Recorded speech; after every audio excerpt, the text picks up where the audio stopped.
Hello everyone, I'm Dr. Madhu Goel, Director Obstetrics and Gynaecology, and today we are going to talk about hysteroscopy.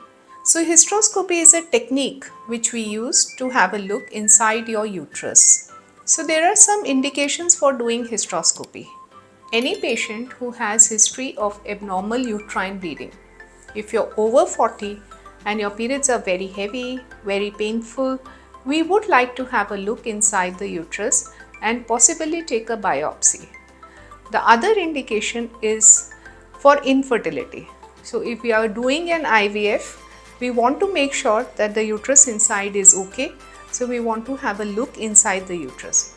Or if you are being treated for infertility and on the HST, which is a procedure that you have for checking the patency of your tubes, something crops up, something abnormal, we would want to have a look inside the uterus.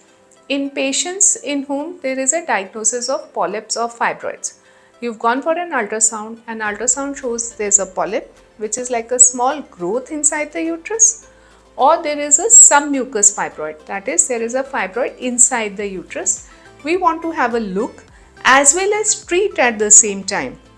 So in the same sitting we will identify the polyp and take it out. And so is the same for fibroid. We will look at the fibroid, and if it can be taken out hysteroscopically, we will do it at the same sitting. In patients with Intrauterine Synechiae.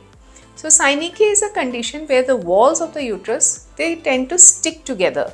So this can follow some instrumental procedure on the uterus, like you've had a MTP or any DNC, and following that you have decreased amount of blood flow on a continuous basis.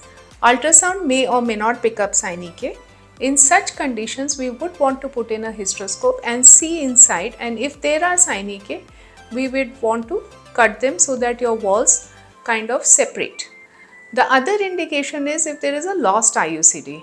You had a copper T or a Mirena inserted and somehow the threads have got broken. So we will want to put in a hysteroscope, locate the IUCD inside, see where is the copper T and pick it up and pull it outside.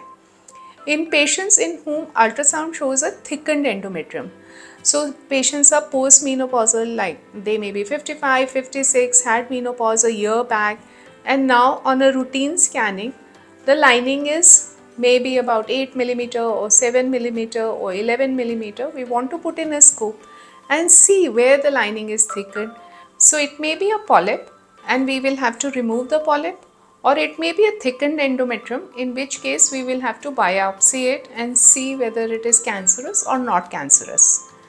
Now in some patients there are retained products of conception, as in you've had an MTP or you've taken tablets for an abortion and some piece is left inside. We can either remove it by simple suction, or in few cases we may want to do a hysteroscopy. That means we put in the lens, we see where are the retained products and we pull them out. So in some patients following a cesarean section, they come back with spotting, and there is a diagnosis of Isthmocele which is made either on the ultrasound or on MRI, and in such patients a hysteroscopy may be required. Additionally, in some patients there may be a scar ectopic pregnancy. That means you've had a cesarean section, pregnancy has occurred, but the pregnancy is there on the previous cesarean scar. So these pregnancies are not normal pregnancies and need to be removed. So in some select group of patients in these cases, we may do a hysteroscopic management. So these are a few indications of hysteroscopy, and it is a very simple procedure.